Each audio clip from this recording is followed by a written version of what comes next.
Hi welcome. വളരെ ചെറിയൊരു ടോപ്പിക്കാണ് ഇന്ന് നമ്മൾ ഡിസ്കസ് ചെയ്യുന്നത്. ഒരുപാട് കാര്യങ്ങൾ ഇതിനകം പല എപ്പിസോഡുകളിലായി നമ്മൾ പറഞ്ഞിട്ടുണ്ട്. ഇന്ന് നമുക്ക് എനിക്കങ്ങനെ തോന്നുന്നു, അതല്ലെങ്കിൽ ഞാൻ അങ്ങനെ പ്രതീക്ഷിക്കുന്നു എന്നൊക്കെ എങ്ങനെ ഇംഗ്ലീഷിൽ പറയാമെന്നാണ് പഠിക്കുന്നത്. നമ്മൾ പറയാറില്ലേ, എനിക്കങ്ങനെ തോന്നുന്നു, അതുതന്നെ ആയിരിക്കും എന്നൊക്കെ. ഫോർ എക്സാമ്പിൾ, ഇവർ ഇംഗ്ലീഷുകാരാണോ? എനിക്കങ്ങനെ തോന്നുന്നു. So are those people English?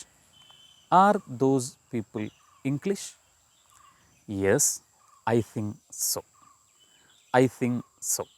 So എനിക്കങ്ങനെ തോന്നുന്നു എന്ന് പറയാൻ വേണ്ടി നമ്മൾ ഉപയോഗിക്കുന്ന വാക്ക് ഐ തിങ്ക് സോ. എനിക്കങ്ങനെ തോന്നുന്നു. Are those people English? Yes, I think so. Are they students? Yes, I think so. Are the people talking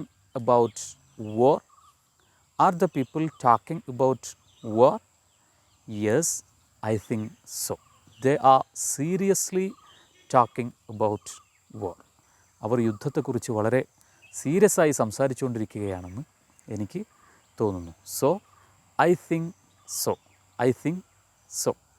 മറ്റൊരു ഉദാഹരണം, നിങ്ങൾ നാളെ വീട്ടിലുണ്ടാകുമോ? Will you be at home tomorrow? I expect so. ഞാൻ അങ്ങനെ പ്രതീക്ഷിക്കുന്നു.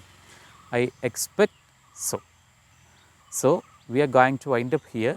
I think so, I expect so, അതുപോലെ തന്നെ I hope so. ഇത്തരത്തിലുള്ള വാക്കുകൾ ഉപയോഗിച്ചുകൊണ്ട് നമുക്ക് ഇങ്ങനെയുള്ള കോണ്ടക്സ്റ്റുകളിൽ സംസാരിക്കാം. Hope you got the idea clearly. Thank you. Bye-bye. Take care.